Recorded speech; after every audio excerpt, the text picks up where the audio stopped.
In today's video, I'm going to teach you how to hide measure names from the filter in Tableau. If you're looking to tidy up your data visualization and simplify your filters, this tutorial will help you achieve just that in just 5 minutes. So, let's dive right in.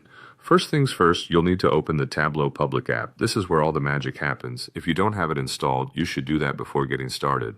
Tableau Public is a powerful tool for creating interactive and shareable data visualizations, and it's freely available. Once you have it open, you'll want to access your worksheet.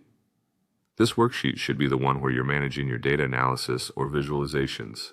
Now, locate the sheet on which you want to hide the measure names. Try to think of it as selecting the specific project or part of your workbook where you're looking to make these changes. In Tableau, it's crucial to be working on the correct sheet, so take a moment to ensure you're in the right place. Moving on, cast your eyes to the left-hand side of your screen where you'll find the data pane. This is the section where all of your data fields are listed. It's basically your control center for managing the data that appears in your visualizations. Now here's the important part. Focus on the measure values that you want to hide. These measure values might be things like sales figures, profit margins, or any numerical data that you've been working with. You're looking to clean up or streamline your filter list, and this is a key part of the process. Once you've identified the measure values you want to conceal, go ahead and right-click on them. A context menu should appear, giving you several options.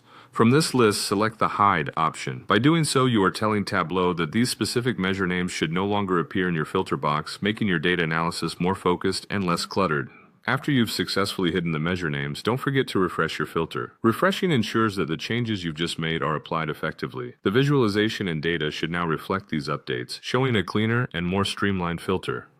And that's it. With just these few easy steps, you've successfully hidden measure names from your filter, enhancing the way you interact with and present your data. This small tweak can make a big difference in making your visualizations more intuitive and less overwhelming for viewers to interpret.